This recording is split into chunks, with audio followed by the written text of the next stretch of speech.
people. I'm just trying to secure. There we go. Okay. There we go. Okay.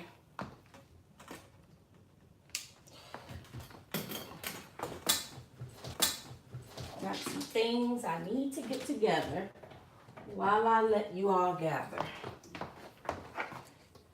Get some lighting in here. Okay. Good morning, guys.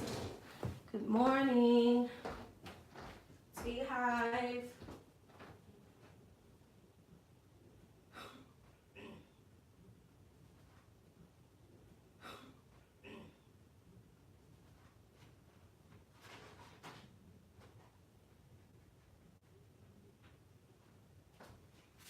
Good morning, good morning. Let me see who whipped me up in this thing. Hold on. I need to first make sure that we don't have them same problems we had yesterday with these batteries. So let me just plug everything in.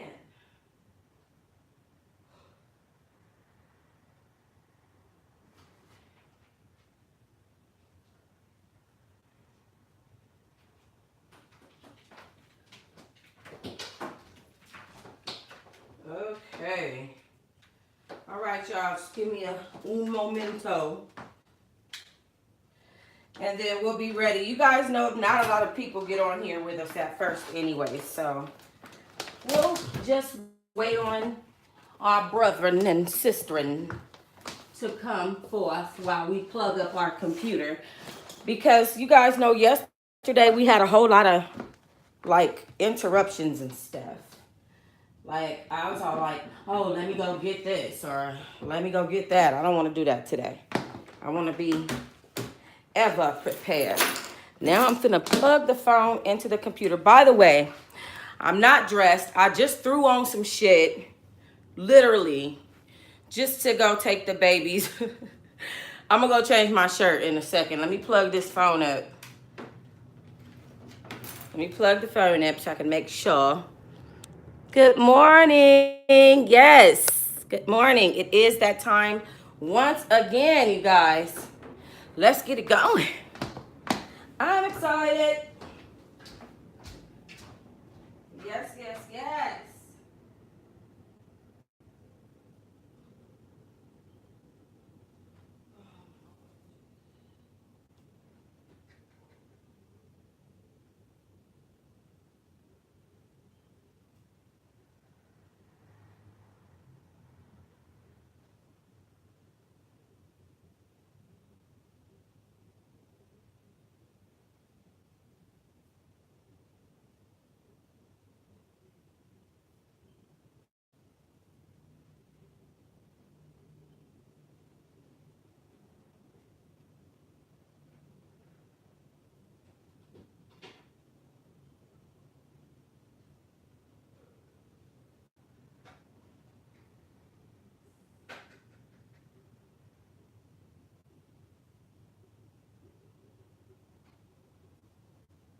I'm just changing, y'all. Give me a minute. 1 second.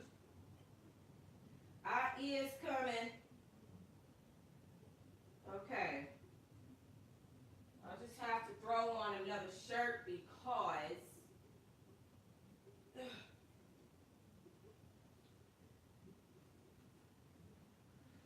Okay. All right, I'm a little better prepared now, y'all. Okay. All right, I'm better prepared. Excuse me for that. Sorry. I'm better prepared now. I'm ready to read and I'm excited. Okay. All right. Now, first of all, let me see. Allow. Happy Halloween. Y'all know this is my month, okay? Let me tell y'all something. In California, it was so damn foggy this morning that you literally couldn't see down the street. Everybody that was driving their kids to school was literally just guessing, okay? It was a hot damn mess.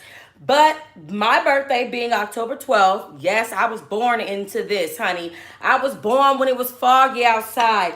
So I don't mind. Actually, every year on my birthday, my mom, she contacts me and she tells me, that I was born, I wanted to come out so bad. I was born at Hollywood Presbyterian Hospital in Hollywood, and that I came out on the elevator, and a Chinese man and his wife helped her because she was like giving birth on the elevator, and they had just got me to the bed right in time. She always tells this big elaborate story, and she also always tells me that my birthday is not until 9:03 p.m. that night, October 12th. So anyways, point is that I was born into this weather, and I definitely do love it. Okay, now, first of all, let me say I'm going to be deleting that Nicki Minaj video where I said Steve Madden busts Nicki Minaj all the way out. Now, first of all, y'all already know how I feel about that whole Nicki Minaj Cardi B thing. I really feel like it's a waste of time. As a matter of fact, on Jimmy Fallon, or I think it was Jimmy Kimmel. Did you guys hear what happened on damn Jimmy Kimmel? Ooh, hold on, guys. Looked like something gave way. Yes, yes, yes. Libras run this. No, I'm just playing. I love everybody, but I just love being, I love being like that going into winter baby type of deal. I just really love it. I don't know. I think I just love myself, darling.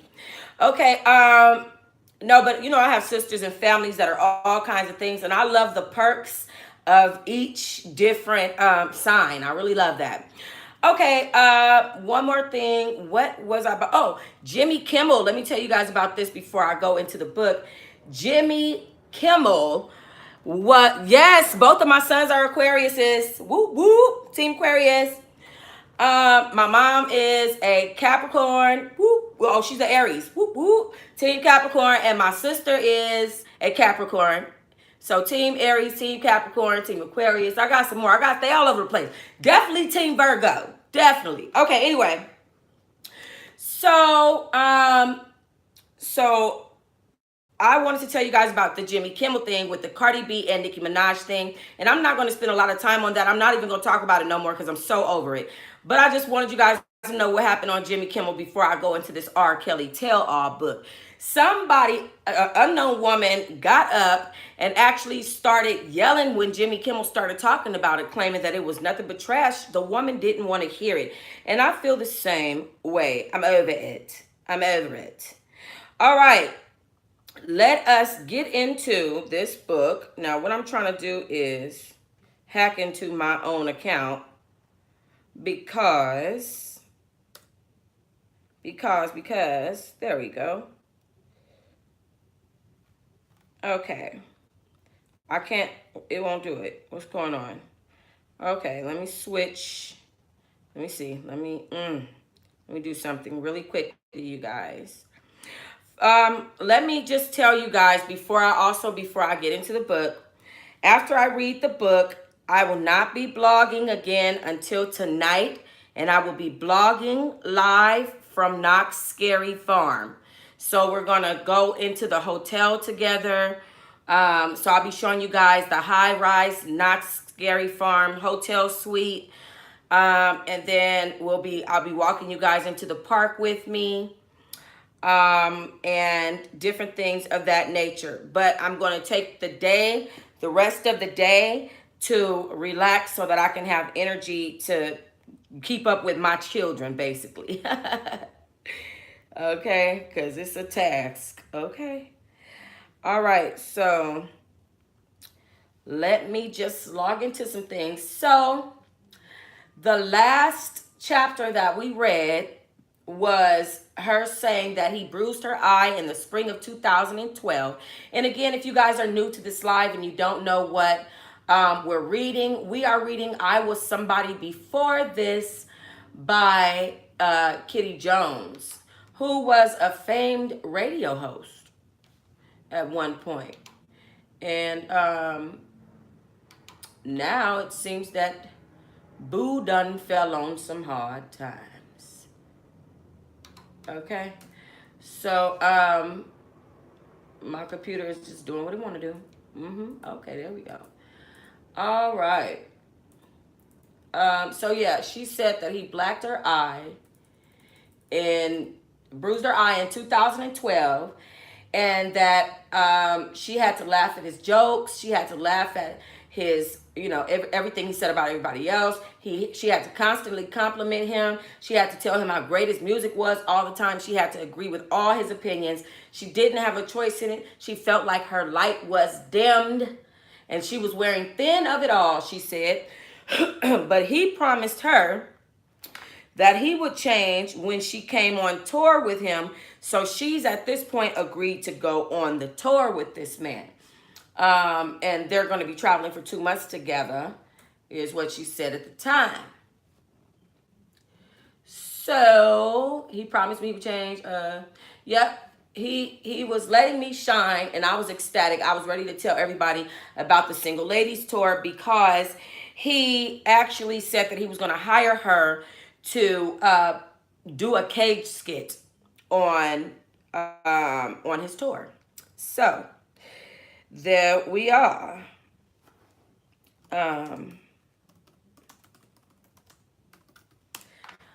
Yep. Did I tell you guys that Toxo T Live? I'm on jail on Toxo T Live. I don't know if you guys watched my live yesterday of how you can go view all of your favorite, the latest little talk shows. I'm sorry, reality shows that I usually talk about on Toxo T Live. It's a secret tab, you guys. It's a hidden tab. That's why I didn't tell you guys this at the beginning of this video, because I wanted some time to go by. You have to really be my listener in order to hear what I'm about to say. On my website, I literally did a live yesterday on it. It's a secret tab. I have over 72,000 subscribers right now. Only about 1,000 people viewed that video. That's not a lot. That's not a lot of numbers according to how many subscribers I have. So what I'm saying is, if you really listen to me, then you really understand what's really going on. On my website, there's a secret tab. You have to go all the way down to the very bottom. There's a couple of secret tabs, but this secret tab says videos. And the reason why it says videos is because it has all of the latest all of the latest reality shows that I talk about. So I did Love and Hip Hop Hollywood yesterday in 3 parts, but it's not going to always be in 3 parts. I was literally just, trial and error. But that secret tab at the bottom, you have to see it says videos. You will miss it if you just go on there. If you don't know this, you'll miss it. Anyways, let's get into it. Chapter 10. Now, wait a minute. I thought I was on chapter. Did we read chapter 10? We haven't read chapter 10 now. I thought I was on chapter 11. Wow. Okay. Chapter 10. I raised them is what this chapter is called. Yes, things are feeling like they did a year ago. Maybe he was stressed over the last album or constant things in the press, especially now that his ex was on TV doing reality shows. It had more people criticizing him. I was going to make sure I didn't do anything to upset him now that things were back on track and people will see us together, as he put it. I was on a flight from Atlanta to Columbia, South Carolina for rehearsal to kick off the first night of the Single Ladies Tour. I arrived with a driver awaiting and taking me straight to rehearsal, where Rob had been waiting all day on me. He saw me and he started explaining how he wanted the cage skit to go. First, he had the wardrobe girl practice the skit. I had arrived so I could pick up he had the girl practice the skit before I had arrived so I could pick up how he wanted it to go. I watched the 2 of them practice it twice, and on my first try, he was in shock at how great I came off. We were on stage waiting for the stage crew to drape that sheet over the cage again, and he whispered to me, "You're my bitch, so make sure these niggas can see that," referring to the onlookers at rehearsal. I nodded yes. We practiced at least 20 times until he was happy with me, with the timing and the outcome. He then instructed me to go to his dressing room and wait on him while he finished rehearsing other parts of the show. I and Rob at the concert in the crowd. Now, okay, let me show y'all what I'm struggling over. Here is a picture of her and him at that concert doing the skit. Okay.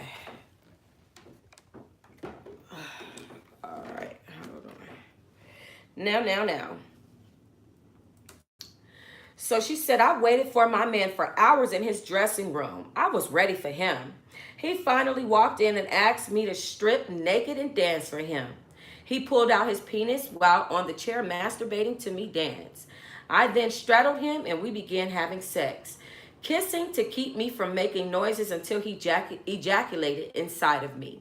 He wanted to record us having sex, but his iPad had a dead battery. Rob had been recording almost every sexual encounter we had, and it was uncomfortable for me. One time, I was performing oral sex on him, and I opened my eyes to his light from him holding the iPad, recording me. I didn't like it, but I was too afraid to tell him I didn't want to do that. Rob was all I had by now. I didn't have a career anymore.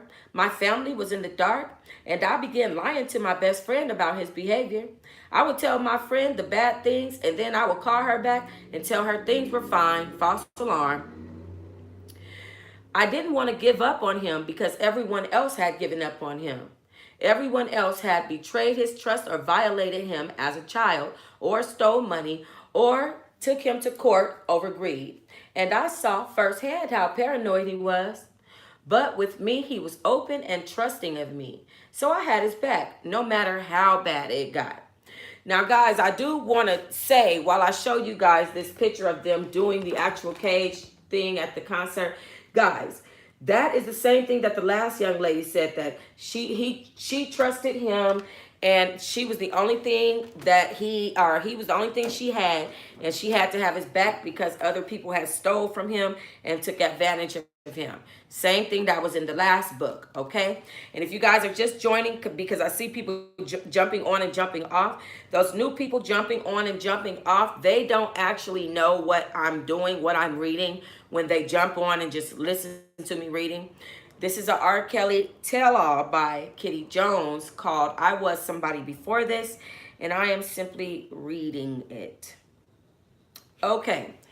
And on top of that, let me just, yeah. On top of that, let me see if that did anything. Hold on. Oh, hold on, guys. Let me just see something. Okay, perfect. So I'm just about to read straight through, no cuts for about 20 minutes. But I just wanted to address the people that's jumping on and jumping off. Please take the time to read the comments. Okay. All right. First night of the tour kicked off well. It was a sold out show. He made sure I had plenty of travel cash and lots of freedom. I flew to most of the tour stops while he traveled on his bus. Miami, Houston, Chicago, Milwaukee, you name it. We toured. Our cage skit together was being talked about online a lot. It was very sensual and real for us. When the curtain came down, you would see our silhouettes kissing and him stimulating oral sex on me. Traveling him by bus and me by air built up a lot of anxiousness to see each other at the stop. On a few occasions in the cage, he would stick his hands in my pants saying it was his. I was so ready to meet in his dressing room after the show once in Atlanta, but a female R&B singer decided she wanted a piece of my man that night. She was so loud in the hallway, making sure everybody knew she was there. When Rob heard her, he walked out into the hallway and greeted her there and kept her away from seeing me. This is the same female he told me was obsessed with him, and he once showed me long text threads of her begging to be in his life. He never texted her back. I think they're talking about Little Kim. He never texted her back.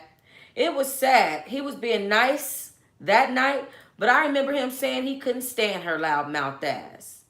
She liked that cage skit. I heard her mention it. By then, fans had started uploading the skit on YouTube. With videos from multiple stops up, people quickly noticed I was the same girl in every video. It gave away that I was not a random fan that he picked from the third row after all. He and I talked about a Dallas show. I was nervous but anxious because the people of the radio, they seemed to hate me. He was excited to show me off in my town, and it definitely ended up being a huge shock when people saw him grab me on stage and perform our skit. Point made, I was thinking. For the next 2 months, it was pure magic between us. It was amazing. The closeness, the love, it felt so real. There were dinners in between our tours where other celebrities would come and hang out. I would always have to turn my chair towards him and be focused on looking at him talk and only actively be listening to him and not other men at the table. I forgot not to laugh at a joke one producer told, and he squeezed my hand, which was resting on his lap under the table. When dinner ended, he slapped me, and I knew why. I didn't know, and said he slapped me and said I knew why. I didn't know why, and I was sorry, but he didn't stay angry for long. The second leg of the tour rolled in, and we are in New York City for the week of Thanksgiving. In the middle of Times Square, we have a beautiful hotel, and I have access to all the shopping. Most of the stores are staying open overnight for some sort of holiday special. I was excited to be in New York. I was about to perform at Madison Square Garden. I thought, how did I go from a local radio personality to performing with the biggest star in R&B at Madison Square Garden a year later? Is this a dream? Thanksgiving Day comes, and he told me that he would come back and get me around 11 a.m. because it was a holiday. The hotel had no room service that day. I believe there was water and maybe some peanuts in the room. I went the whole day, no food, no call from him, nothing. I even pretended with my family that I was having a wonderful Thanksgiving when they called. I was pissed, hungry, lonely. I felt disrespected. I got my old social media account and did some dragging and saw some people in his camp that posted a photo of a big Thanksgiving feast thrown together for them by Rob. I didn't see Rob again until 11 p.m. that night. When he came in with no explanation, no nothing. I was too afraid of him to express my disappointment, so I went to sleep silently crying. Over the next few weeks, the tour continued, and we ended the tour in Virginia. On the last night of the tour, some of the stage crew were planting jokes and gags to make Rob laugh during his performance. It was a tradition that they did it on every tour, I was told. On the last show, they planted a fake rat inside the cage to scare me. I freaked out, and then they laughed really hard. It was really hard to stay in the moment for the audience, knowing that they were there playing practical jokes on me and Rob. Outside of a couple incidents and me not having a real Thanksgiving, I really enjoyed the tour. It was the highlight of our relationship. I was able to go home for Christmas to Dallas, and he spent the next few weeks after the tour in Vegas, I remember. The plan was to go back to Chicago after New Year's, bump into the Trump Tower where we were living, and pick up where we left off. But when I arrived back, he said he wanted me to move my things into the studio on West Ohio Street. He was also moving some of his things because one of his homes had completely been moved out of, and the Trump Tower was a temporary residence.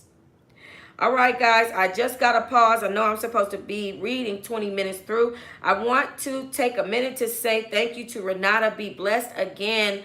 Always reaching out. She said, love chatting you live, but I don't always catch up when I can. Suggestion for another R. Kelly survivor book, A Life Beyond Abuse, Geronda Pace. And she sent $9.99. Thank you so much, Renata. I am going to be subscribing to all the people who donate to me, as well as continuing with the shout outs. If you guys ever put any content up on your YouTube or your Instagram or whatever, and you just want me to know that, or you just want me to shout out, that's the best way to get your point across. Thank you so much, Renata, for the donation towards the next book.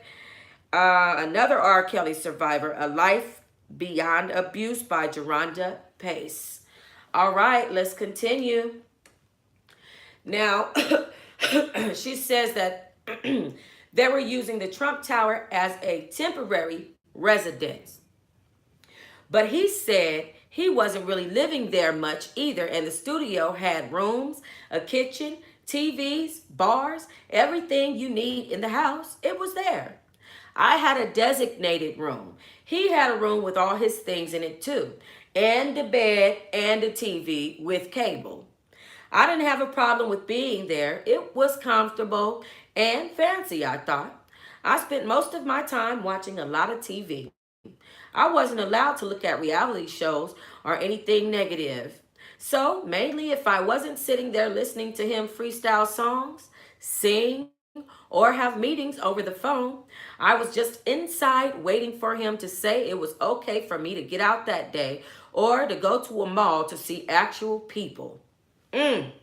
That hurts the heart to hear. This woman said that she actually would just be sitting there waiting for him to let her know that it's okay to go to the mall to see actual people. Imagine being put in a place of solitude in that manner. That is abuse at its finest. Someone always had to accompany me if it wasn't him. Once I started living with him at the West Ohio studio, he started being even more adamant about making sure I was asked before I came out and making sure I came out of the, I'm sorry, making sure he started being even more adamant about making sure I asked before I came out of the room or if I needed to use the restroom. I didn't know it then, but two other women were living in different rooms. This was hardly the Playboy Mansion style living the media made my life out to be. Unbeknownst to us, he was trying to ensure we wouldn't bump into each other and add confusion to anything that he was telling any of us. One evening, we were eating from his favorite Chinese spot, and he said, "Are you ready to meet the girls?" I said, "Yeah," telling him, "If these people are people that you trust, I trust them too." "Good," he said. "Good girl. I raised them." Now, whoa, she just said that R. Kelly spit a quote out saying that she raised them. Mind you guys, these are true stories. These, and like I said, and like I'll always say, and I'll continue to say, me being a voice for these women to my platform is one thing, but Aaliyah going through this and not having a chance to say these things with her own mouth, but then having the same patterns and same behaviors as these women speaks volumes. The fact that these stories are very similar speaks volumes. And then once we get to Geronda Pace's book, which is the next one, I mean, Lord knows what else, that we'll see. Okay, around March 13th, this is chapter 11. I'm not sure what happened. What happened with that? Around March 2013, he called my phone from the other room demanding that I come in his other room and please, Daddy. And I agreed. I walked in and sat in a chair he pointed to. Rob had the iPad set to record. He was naked from the waist down. Everything but his shirt was off.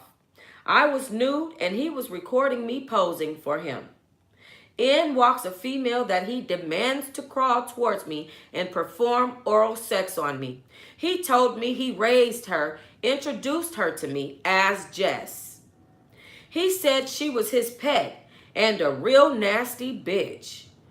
That said, she does everything, he says, and that he wanted me to pay attention to the things that she will be teaching me. He told me to relax so I won't mess up the recording. When you think of somebody saying they raised anything, you think about someone raising animals or raising a child. But I never thought raising in his eyes meant raising someone from a young age to do as he pleases and having sex with him on demand and other women.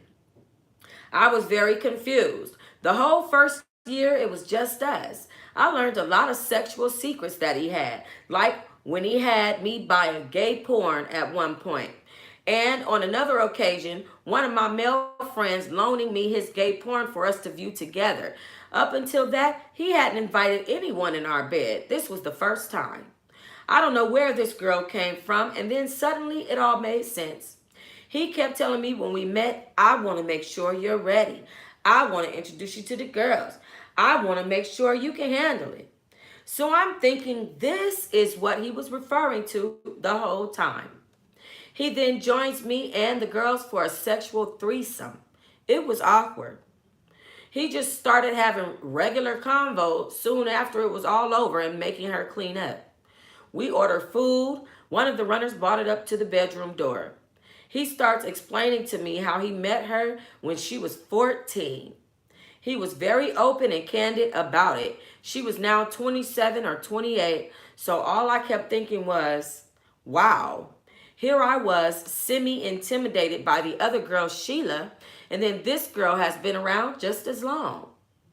I then also find out that she and Sheila were actual friends that met him way before me. Rob gives me more of a backstory on how he met her and started raising her around the time he did the soundtrack for the movie Ali. Again, I did the math in my head and I just couldn't believe that he was so open about this, but then again, I earned his trust. I didn't like being in this bullshit anymore, but I had to make it work. It was the life I chose and I felt stuck with it. She seemed nice at first, but very robotic.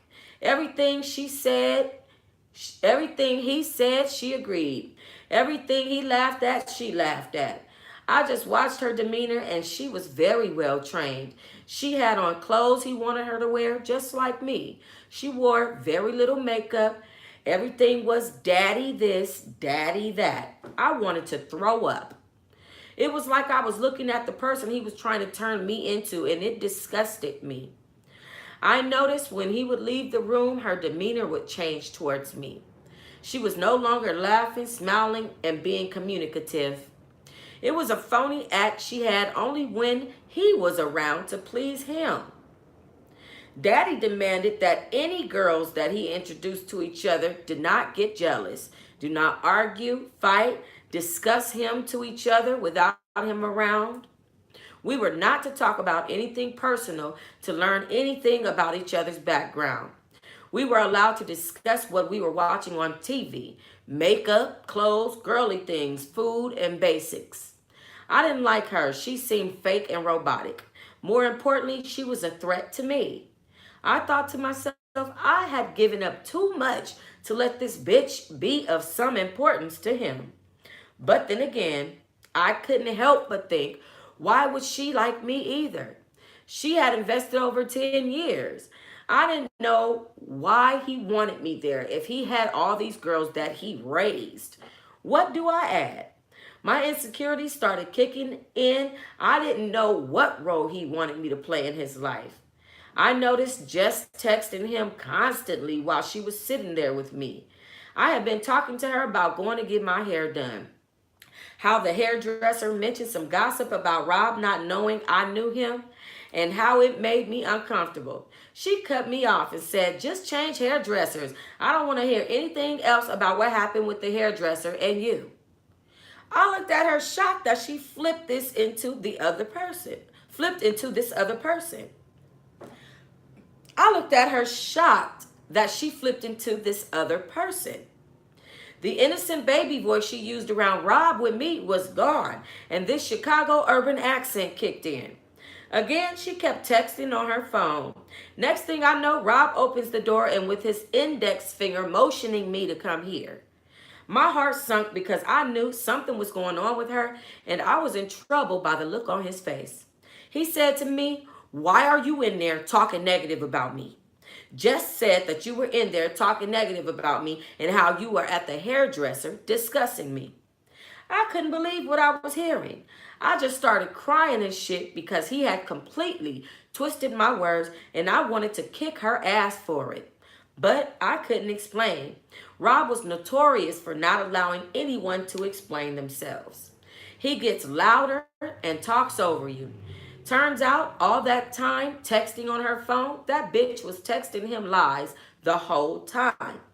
I knew that this girl didn't want me around. She had invested too many years and didn't want someone new in his life she had been around through scandals and other women. And here I was showing up on tour with him and I'm living with him. As far as she knew it, she had to get rid of me. He slapped me for talking too much. I hated this girl. She lied on me. He took her side and I had no way to prove she was lying. I cried myself to sleep. He was not talking to me over this lie and wouldn't let the runners go get my food orders that I would text them, so I didn't eat for a couple of days as punishment. I had a water and the next day had some Pop-Tarts I found in my bag. Wow. First and foremost, let me say that this is about the saddest shit that I've heard, and this really shows just in depth how deep money can take you. Okay, there are people out there that use their money and use their status for things that they know it's gonna get me here, it's gonna get me there. And guess what? I know for a fact that R. Kelly is one of those people. You can see by the fact that R. Kelly is not openly defending himself, the fact that he would push one of those women out there to make a statement only because her parents were out there. What about all the other women? What about, just there are so many things that is going on with R. Kelly that needs to be investigated, that it's wrong. There is a real thing called the Stockholm Syndrome where you fall in love with somebody that captures you. This woman is saying that she hadn't eaten for a couple of days as a punishment. She had water for a couple of days and she found a Pop-Tart in her bag. That woman is the same woman claiming that she's in love with R. Kelly, which is called Stockholm Syndrome. Not only that, but she can clearly see herself being groomed and is not doing anything about it. Also, I just want to say, Renata, be blessed. I don't know what happened to the payment, baby. It did not come through. I don't know what happened. I'm just giving you a heads up. I don't know. Maybe you clicked off early. If you click off, it won't come through, guys. Just to let you know. You got to make a payment and you got to wait for it to go through. It'll show like a dollar sign. You guys will see a dollar sign up at the top. It'll show you what comes through. All right, guys. So let's get into the next chapter. I'm sorry, the next paragraph. So she found some Pop-Tarts in her bag. Another time he refused to give me food. I had gotten so weak from not eating, I passed out in the restroom and woke up cut and bruised. I began texting my best friend, very upset about what was happening. Wow, you guys, okay, let me just show you guys. This is crazy. Let me just show you guys. This is the text message between her and the best friend that she texted from the bathroom. Okay, I hope you guys are... Okay, hold on. I can see myself. And then the next message says, "You don't want to know the rest because it's negative about him. Just try to find another shop." So I said, "Yeah, you right," and thought it was over. Lo and behold, she texted him a totally exaggerated version to get him angry with me. And that is what the message said. This is a huge problem and it needs to be taken seriously. Okay? And the reason why these women are writing books is because nobody is fucking doing anything about it. That's why. Okay? All right, let's get into... All right. Next paragraph. On the third day following the incident, with Jess, he came into the room. So she's saying he came in with the girl. With Jess, He came into the room after I had gone to shower and clean up. He says, "Sit on daddy's lap. I just want to know if you understood what you did was wrong." I answered yes, and he tells me that Jess is his eyes and ears, and when he's not around, so I can't get mad at her. This book is, I don't know how this girl wrote this, but it's supposed to say she's his eyes and ears when he's not around, so don't get mad at her. Anyway, he says he trained her to tell everything no matter what, and that she's my new sister and that we are a family. We heard that in the last book. She then walks into the room and hugs me. I hated that dirty bitch. She calls him to punish me, but I felt relieved because I wanted to get along with people he trusted, and I didn't want to be enemies with her since he was so invested in her, so much that he would believe her over me. I was angry and weak, so I just agreed to it. We had dinner in the studio area while he recorded for his Black Panties album. He wanted sex from me. The both of us, and I'm sorry, he wanted sex from the both of us and made her go set the room up and text him when she was done setting it up.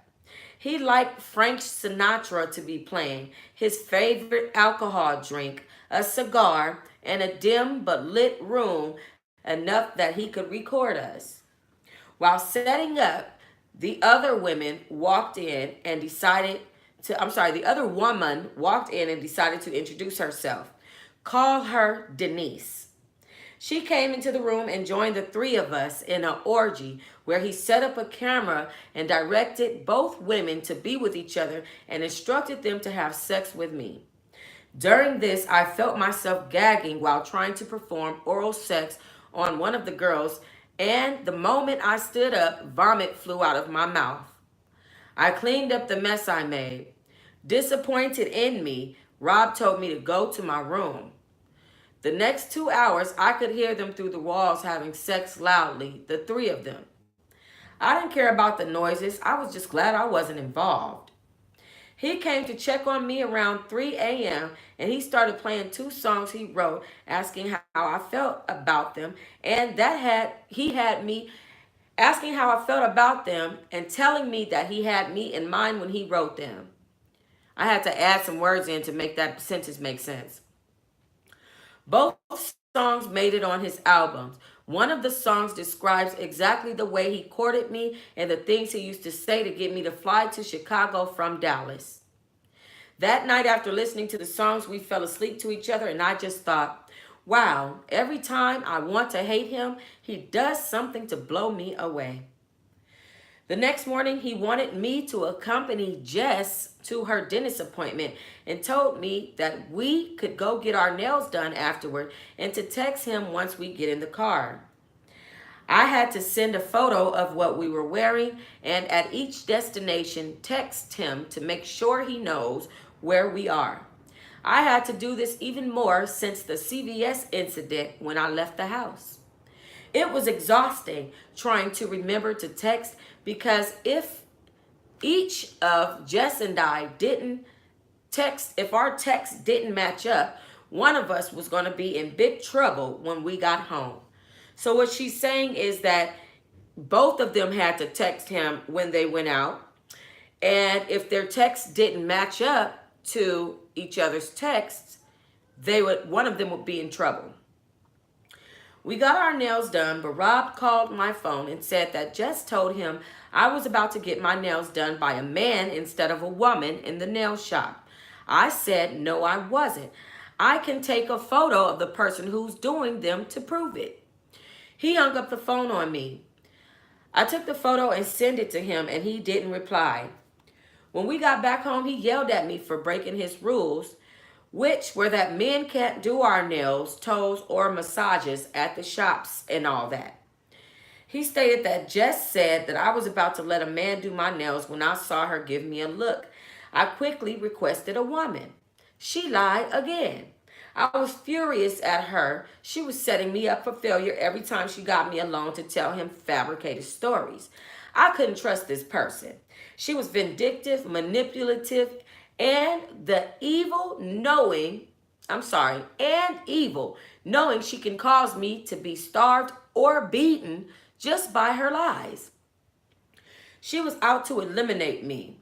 I was new. I was a threat because before me touring and being seen with him, nobody was linked to him. She had a mission, and it was to make me miserable enough to just leave. Even though Rob was abusive, she was like an assistant to his abuse. He loved her because she was obedient and loyal, and he considered her the trainer, his pet, and his eyes and ears. She didn't want me there. It became torture. Every week after meeting with Jess, I was being slapped, punched with no phone access, or starved at this time more than ever. I had lost more weight and everything I knew of my former self at the same time. Wow, you guys. This is just crazy to me. Thank you, Janae. Let me see. There's some. Oh, April B. I didn't even see that. Good morning. Oh, you were late this morning. Girl, we done got into a whole bunch. You're going to have to rewatch this, child, because I done talked about a whole bunch from secret tabs on the website. So now that we deep into the R. Kelly book, let's say thank you, T-Hive, to Janae Merriweather, who just donated $10. She said, I love listening to you read. I think you're on to something new. Do you, boo-boo? Thank you so much for the encouragement. I need that, girl. And April, we love you. Thank you guys so much. T-Hive, please thank them. And once again, I will be following and subscribing to all of my donators. Now, let me make this announcement over again since we are getting into the actual nitty gritty of the book. And mind you, the people that made donations, stay on the line. Don't click off so that the donations don't click off. And we can actually get these books popping. I'm very excited to get these books. Like, I can't wait to get into some, oh, y'all don't know. I'm finna get into it. Okay, I'm getting ready to go deep into that crevice of that thing. Okay. But let me make this announcement too. Go on my website, toxot.com, and make sure you go all the way down to the secret tabs. The tab is called videos. You wouldn't notice it if you didn't skim the page. I'm glad you're here. Karen's here. Hey, Karen. Hey, Karen. All right. Okay. All right, so we are now on chapter 12, you guys. I know I said I was going to read till 14. Come to find out, chapter 11 was long as hell. It was 49 minutes of reading. So we're going to read through chapter 12, see where that takes us. And earrings and things, we're on chapter 12. Chapter 12. Whoop, whoop, chapter 12. On chapter 12. All right, you guys ready? Let go. Yay! On the road again. Very excited to be traveling all the way from Chicago to LA for Coachella. Rob was making a surprise appearance with Tyler, the Creator, and only a couple of us knew about it. On the tour bus, it ended up taking us a couple of days. The bus needed maintenance, so we stopped a lot. We ate, stopped at malls, and there was an older woman traveling with us that we had to take back to Vegas. The older lady struck up a conversation with me while Rob was in the back of the bus doing some things. She kept asking me where she had seen me before. I didn't really want to answer her question because Rob would have been upset with me for talking too much. She then said, wait a minute, you were the girl in the cage, right? You were the girl in the cage on the tour, right? The tour had ended just 5 months before, but I was afraid to answer her. I nodded my head. Because she was an older lady, I didn't want her to think I was being rude, but what she said next made me want to cry. She said, I almost couldn't tell it was you. You look so thin compared to when you were in the cage for some reason. I remember you being thicker than that. All I could think was, wow, she had no idea I had lost weight due to being starved, depressed, beaten, and slapped around. I didn't even have an appetite half the time. But when I wanted to eat, I was on punishment for something Jess likely told him about me that was a lie. I quickly changed the topic. There was something on TV. Then we started talking about 70s music, 80s music. She complimented me on my knowledge. She started asking me my age. But when I looked over to the right, I saw Rob peeping through the door in the back of the bus, listening to how the conversation will go with me and the older lady that he considered family. I chose my words carefully, but I told her I did radio for a lot of years and I know a lot about music and different genres. Rob talked, Rob walks through the door, sit next to me and says, yeah, she did a lot of work at the radio station. So tell me something, baby. If you heard this song right now, how would you decide if you guys played it on the radio or not? I told him I didn't know how most stations did it, but I know where I worked at the time, certain songs, we would vote on them in the meeting, and in my honest opinion, if we heard anything by him, if it wasn't with a hip hop artist, that his songs will be played on our sister station for an adult contemporary, not our hip hop station. This infuriated him. He stood up annoyed with me. He thought I was insulting him, calling him old and outdated, and he immediately told me to shut the fuck up, that I was talking too damn much, and that he didn't ask me for all that information. He called me to the back of the bus away from the older ladies. I was already embarrassed when I got to the back of the bus. Then he grabbed my face and told me that he didn't ever want to hear me talking about my radio job ever again. That I was just trying to draw attention to myself, and he's the star of the fucking show, not me. I began crying, and I told him all I was doing was answering questions, and he said no. You kept talking about that shit that didn't have anything to do with what I asked. Are you trying to embarrass me, bitch? I told him I would never do anything to make him feel embarrassed. I loved his music. I was just giving him information that he asked for. I kept telling him how sorry I was. He started squeezing my face tighter and tighter, slapped me and told me when I walked back in there to shut the fuck up. I felt so embarrassed and so ashamed. She was the first person that I was free to talk to outside of the couple of girls he had introduced to me, and I felt good about talking about myself and my past and things that made me feel happy again. When she saw the look on my face when I walked out, she turned her head as if she knew what he did and didn't want to say anything and didn't want anything to do with it. As the bus kept driving, I just kept my head down and turned away. I couldn't control the tears. They were coming down on my face and I was exhausted. It was May 13th, and in 4 months I was going to be home. I just didn't know it at the time, just not yet. We made it to Coachella. I don't know how she got there, but Jess, my worst nightmare, ended up on the bus. I think she may have flown and then met up with us. I stayed on the bus at Coachella while he went and walked to the stage area. I didn't want to go support him. I started hating him, and something inside of me was just over it. I knew when he finished performing at Coachella that he was going to be ready for sex. 3 or 4 times a day, he wanted some sort of sex act or just sex, so I pretended to be asleep. I didn't care when he came back from performing. I had to stand up and praise him. Jess was now on the bus and she was hugging him and telling him how great he had done. I was faking it. I was into it. My spirits were down. Clearly she meant I wasn't into it. What the hell? Anyway, I hate him. I hate him. And that's all I could think of while he sat and talked about the show. By the way, I have a raw copy of the book.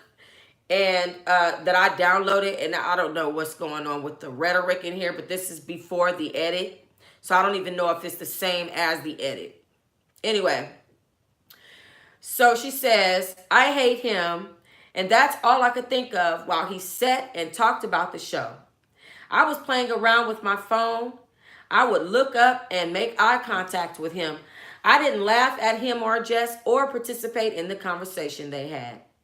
He noticed and he snatched my phone and threw it out the window while the bus was driving. I was just numb. I didn't care. I wanted to go to sleep, and I was hoping he didn't ask me for sex. And he gave Jess a look. He knew that look meant to start sucking on his penis. He grabbed my face to kiss, and when she finished sucking him, he grabbed my waist to sit on his penis. I faked it. I sat on his dick and hated it. I hated it. I hated the environment. I hated him and his demands. I pretended I didn't feel good for over the next day or two.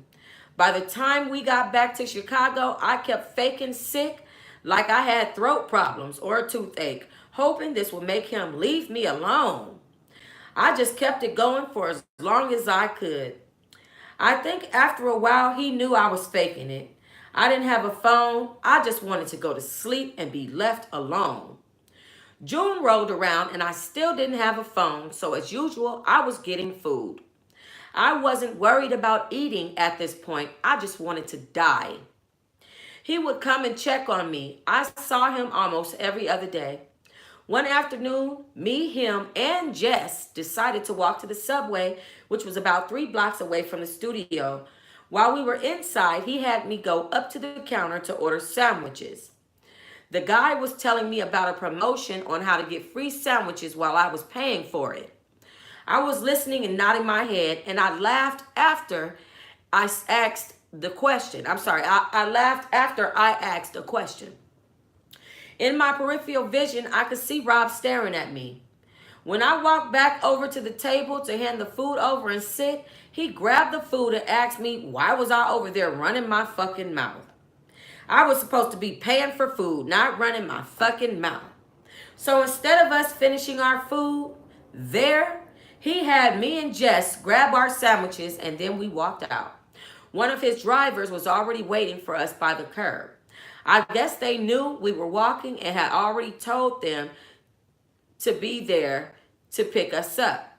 Outside, Rob was still fussing at me for talking to the worker and slapped me.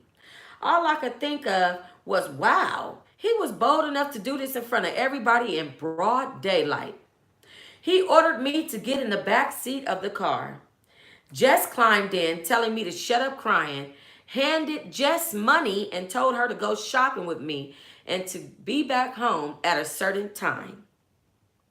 Things were getting so bad, as far as I knew he would treat me. He was bold now with his demands and even started asking me to look for other girls to invite to the studio for fun while we were at the mall. A few different times I booked flights for girls he had found in other cities, and they would fly in, entertain us, and go home the next day. He wasn't very generous with them, and more than once he would fly in and decide he didn't like them after all, stand them up the whole day at a hotel. He would have the runners take them to the airport the next morning, making up lies like Mr. Kelly has an emergency. He has to leave town. He'll be flying back home and he'll be in contact with you next week. That was one of the standard texts he would have either me or his runners send girls that he didn't end up liking. But at this point, I didn't give a damn how many girls he flew in or what he wanted from me. Wow, you guys. Wow, wow, wow. That was crazy. Okay, I'm just going to read just a little bit more. I was numb. All I could think back to was my life like 2 years before this. How did I get here?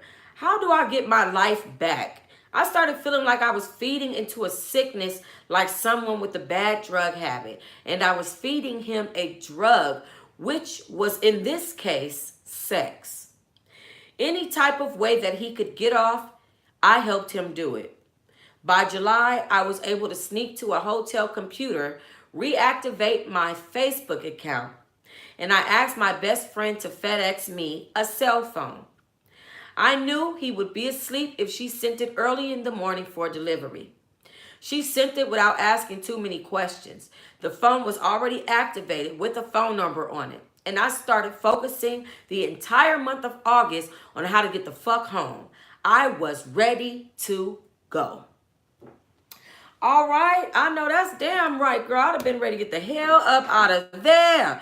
I'm sorry, it ain't no amount of money, cash, status, or nothing that you can have that can make me let you starve me. Bitch, I get too hangry for that. R. Kelly got me fucked up. What he need to do is run across a little bitch like me, because I check the fuck out of his ass. And he definitely don't want to be fighting a bitch like me, because your ass ain't gonna come back the same R. Kelly, nigga.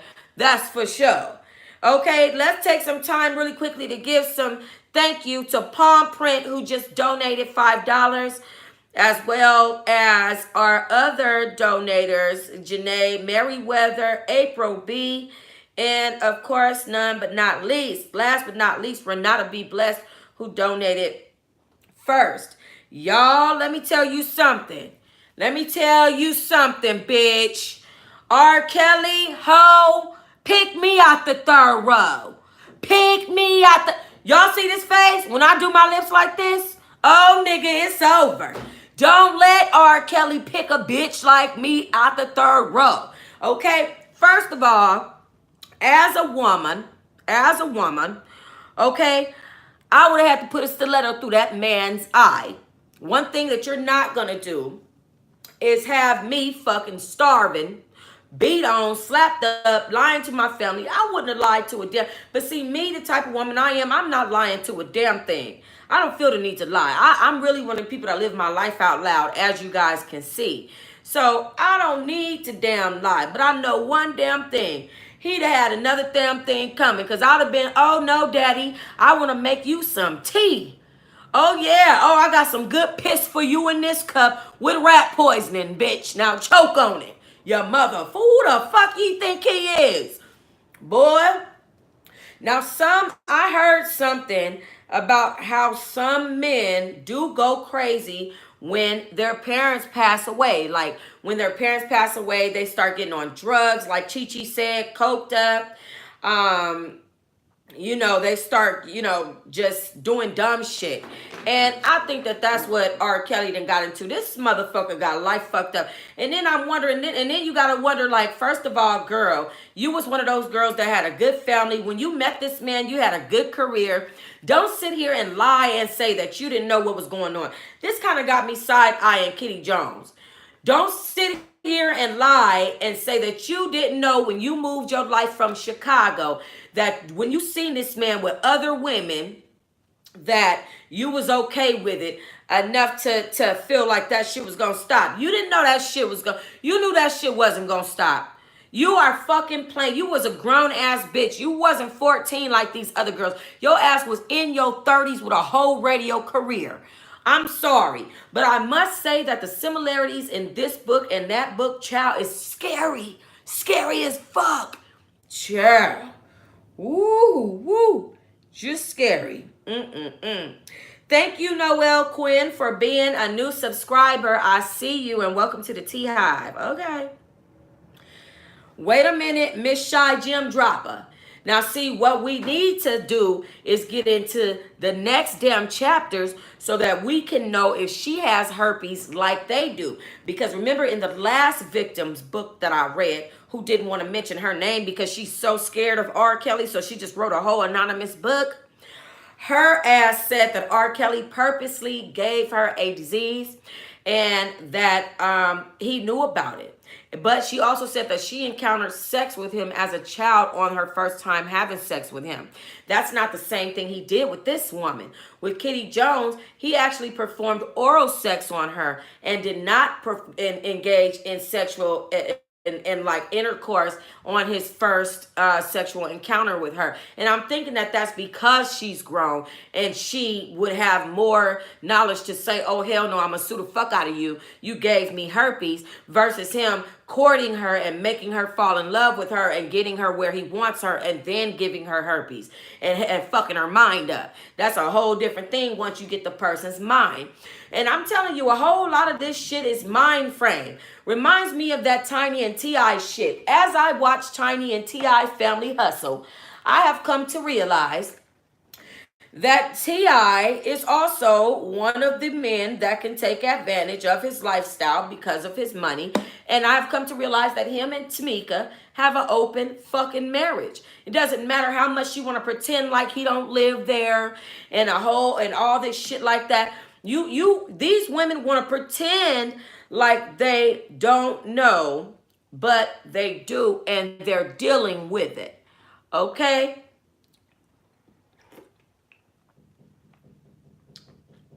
They definitely know, and they're definitely dealing with it. Anyway. Okay, so in case you guys did not hear what I said tonight, I am going to be blogging live from Knox Scary Farm. I'm taking batteries. I'm taking my light because I might have to hold my light so we could see because it's going to be nighttime. So I'm going to be blogging live from Knox Scary Farm tonight. We're going to be walking into the Knoxberry Farm Hotel. I have a high rise. I'm going to be at least like 30-something floors up. We're going to walk into Knox Scary Farm together tonight. We're going to have a ball. I'm taking my phone on all the rides. I still have my extra battery charger from when I ran up on Tammy Roman at that title event. Remember, Title gave me an extra charger? Hold on, let me go get that motherfucker so I can show y'all. Hold on. This was especially for this.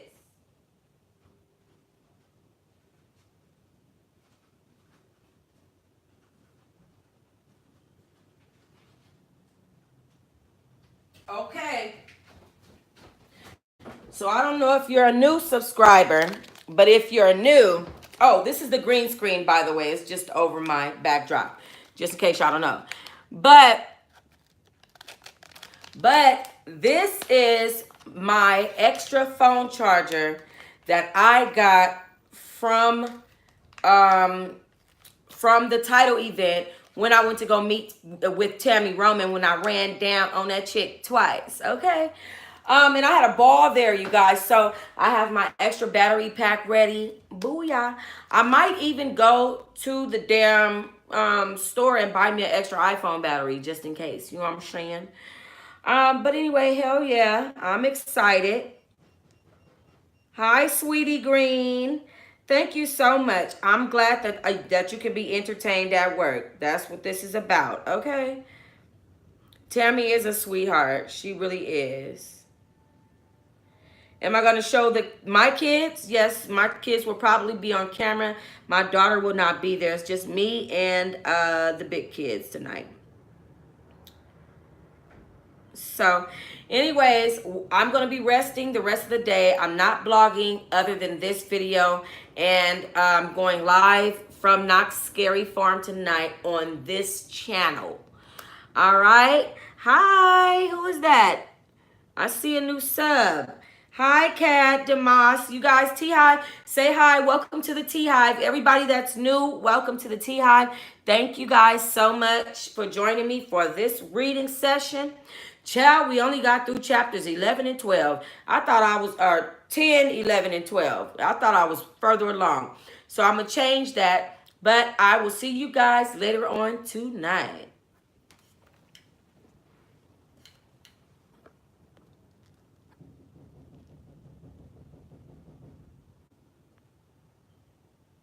I don't know how to end this. I don't know how to end my live on this phone, guys. How do you do this? Oh, what percent? Oh, I closed it, boo. I'm sorry. Hold on. Let me get on here and tell you what percent. And let me see. Hold on, guys.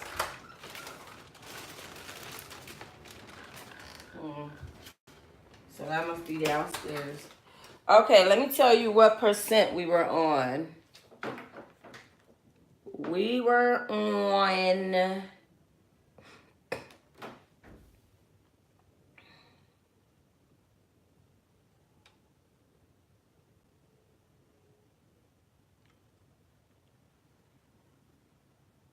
So we are on 82. We're on 82 because we are at 883, page 883 of 1085. Yes, I love story time with the T High Two Child. Oh, our next book coming around quicker than we thought, you guys. Wow. I'm glad you asked that question. Okay. All right, so thank you guys. I think we collected a total of $31 on this video. Wow, you guys. Thank you guys so much for those donations. As a matter of fact, I'm about to just order our next books right now since we already have the shmoney for them. Shmoney. We got the shmoney over here. Oh, okay. Now I think I know how to end it. All right, guys. See you next time.